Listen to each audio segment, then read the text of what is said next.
everybody, this is AY from Playdays. So today we're going to do a little bit different type of video. I wanted to talk about the reviews I've read for Trials Rising. Just for some reason I ended up looking at the Steam reviews for the game, and I noticed that a lot of them were really negative, and it's not without warrant. Like, it is, some of it is warranted. I'm not going to deny that.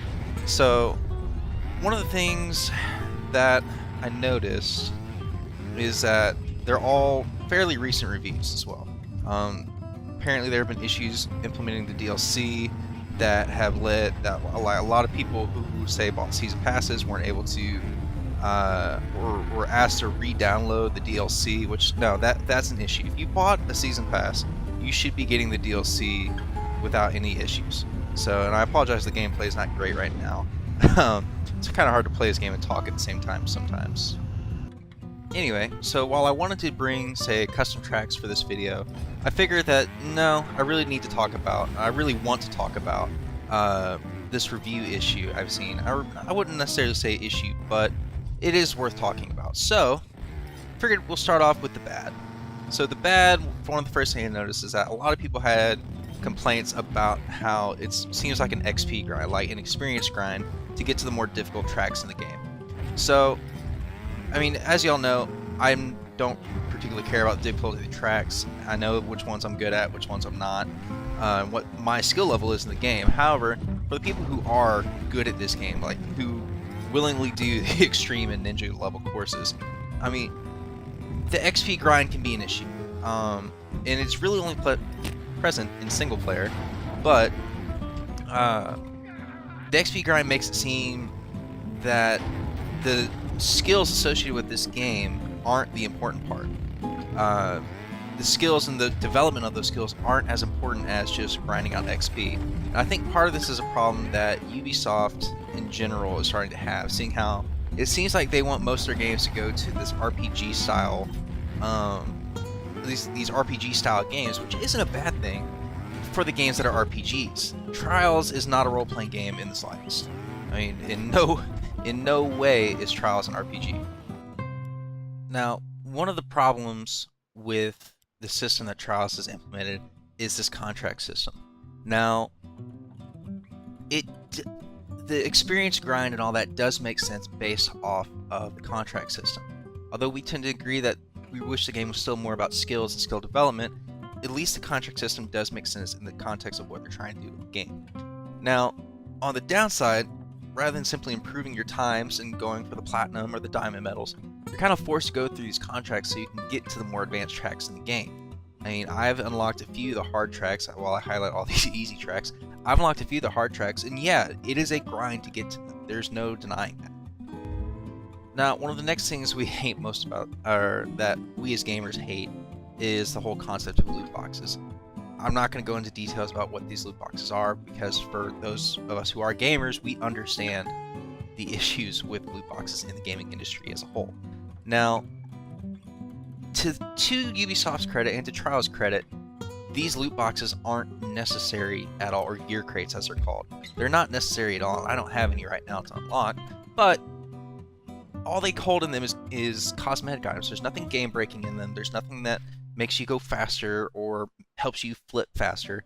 None of that exists. It's all cosmetics, and all of that you can go buy with the in-game currency, these coins that you see in the top right corner. Most of these things you can go get in rider customization. For example, stickers are one of the biggest things. Like the stickers on my helmet, the only thing I had to go get in the or unlock, I should say, is the P right there, just that style of P. That sounds really bad out of context, but that's not the point here. And so yes, it's understandable. That's really frustrating that all these things are so dependent on loot boxes. Things like, as soon as I find it, seeing things like the rims here. I got all these through loot boxes, and it is a drag. There's no denying that. Now, once again, none of these things are absolutely necessary to play the game. You can play the game without all of this.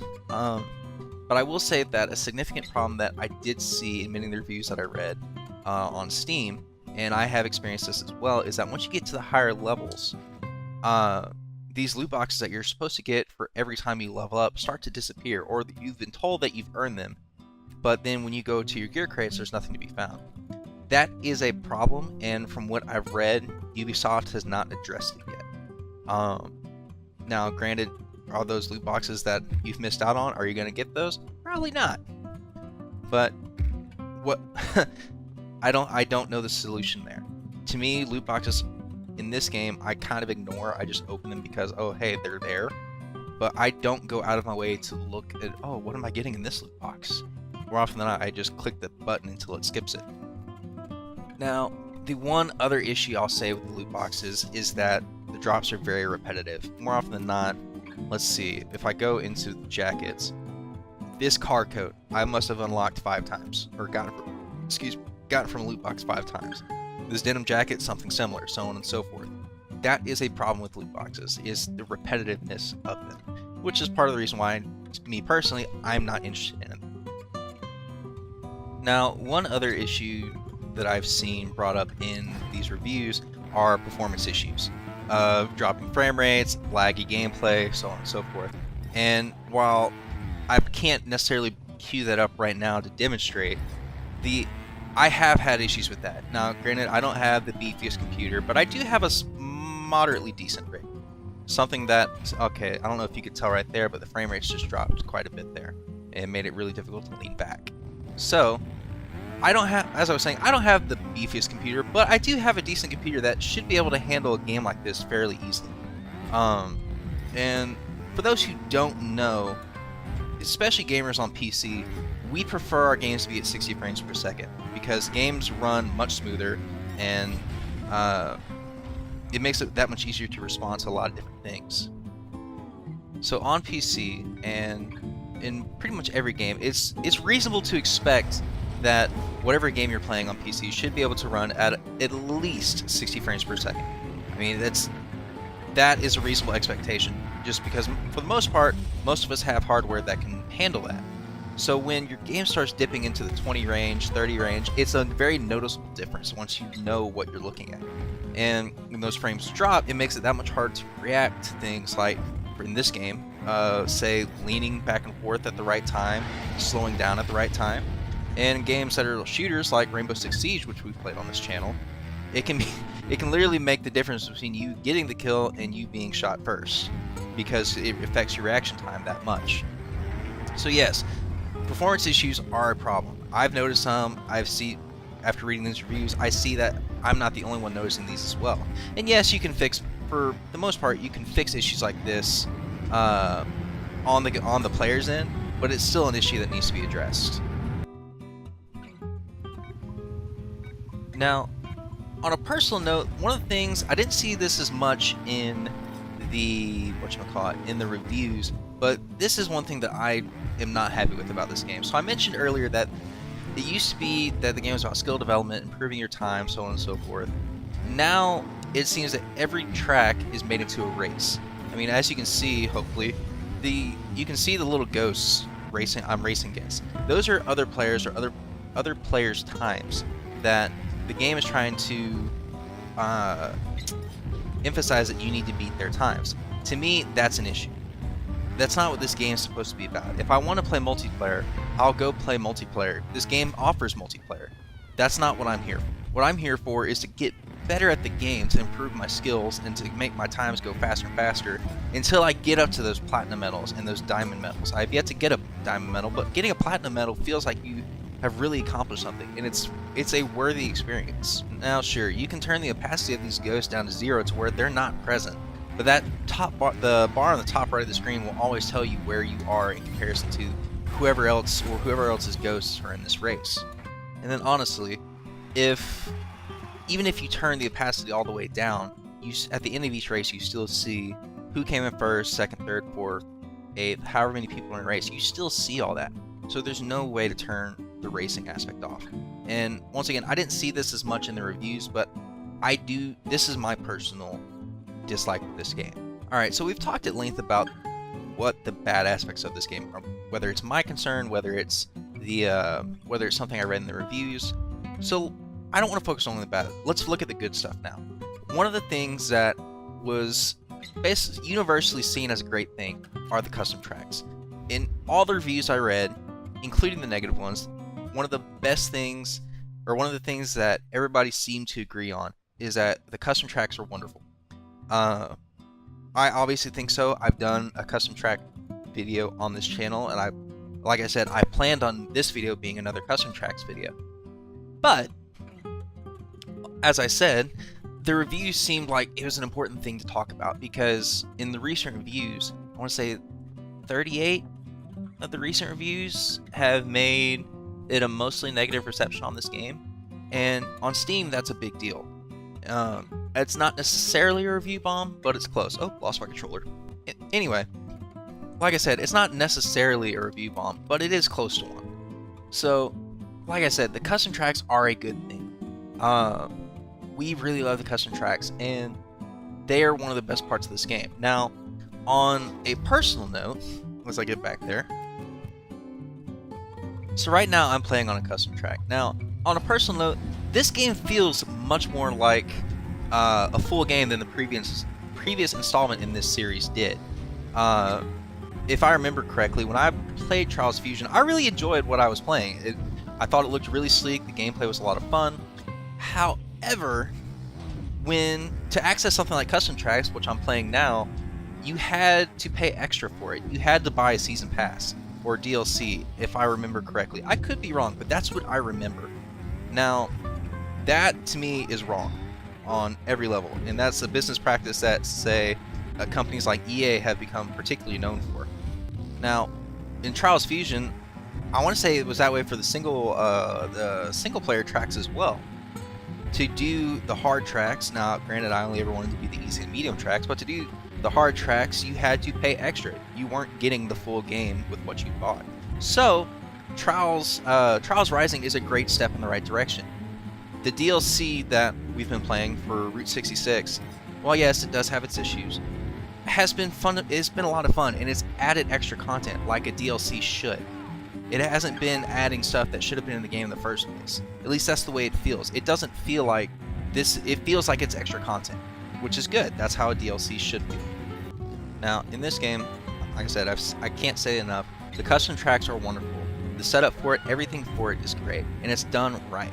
So yes, Ubisoft deserves to be recognized for that, and I'm glad they have, because it seems like everybody genuinely, excuse me, as my voice cracks, it seems like everybody genuinely loves the custom tracks one way or the other. Now, one of the other good things I saw in all the reviews that it seemed like people recognized is a genuinely good thing is the level of customization in this game. I touched on it briefly, but you can customize all of your gear in this game.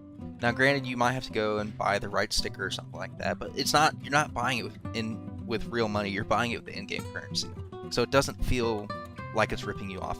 It feels like it's part of the game, and all these coins you can earn in-game as well. And so it's a good system for what it is. Now, the loot boxes, yes, it's annoying. Getting repetitive and getting the same thing over and over again is very annoying. But you can still customize just about anything you want. Like my helmet, I put my logo on there. I chose the colors for all of my gear, minus my shirt, because my shirt doesn't exist. But you can also customize your loading poses. There's all sorts of things. Praise the sun, y'all. There's all sorts of things that you can do, and some of them are actually pretty funny. But you can do the same thing with victory animation. I shake on everybody with my victory animations. I want to ride a horse and use a lasso. I can do that. There's even losing animations as well. You know, there's all these different things that you can do. So the rider customization is really well done, and so is the bike customization. Now, I don't use the Rhino that much. I mainly use the Mantis as I accidentally exit out of it. But the paint job on my Mantis, all that was me adding stickers that I earned within the game and just adding my own color to it. I did all that. I got to choose what rims I want. I can choose what tires I want. And in that sense, the customization is excellent. And it's one of the best things about this game. It's very well done, and the things that go into it, at least to me, don't feel intrusive. So the next thing that I saw in a lot of reviews that was generally loved, even in the negative reviews, is the University of Trials. Now, yes, there are some people who believe that the University of Trials is stupid because you should be learning all this on your own. And I don't necessarily agree with those people, simply because as someone who's not good at this game, having things like learning how to use your throttle control properly, leaning, and getting up to like things like the rear wheel bounce, which I have yet to do properly. Like, being taught how to do all these things is wonderful. Bunny hopping is one of the most important aspects of this game, and the University of Trials teaches you how to do that. Now, the University of Trials provides extensive instructions and demonstrations on how to perform almost every technique in this game. And like I said, you can learn the basis of acceleration, of leaning, and getting into more complicated stuff like the rear wheel bounce. And this is how every lesson is played out. They give you a video demonstration of how to do things. Now, granted, you still have to have a feel for it, whether you're using a keyboard or controller, but it shows you and tells you in detail exactly what you're supposed to be looking for. To get an understanding of what's happening, consider that your rears, trust me, you do not want to skip the bunny hop lesson unless you've already mastered this. I mean, and you go through it, and everything's fine. Now, granted, that sucked, but it doesn't time you. It just wants you to learn. Like, the times here aren't important. It just wants you to learn how to do things properly, and I can't demonstrate properly for this game, apparently. But now, yes, I keep screwing up, and I'm not helping matters. However, if I want to, I can still ask the professor, how exactly should I do this? And so when I press that button, he starts to tell you what you should do, how you should do it.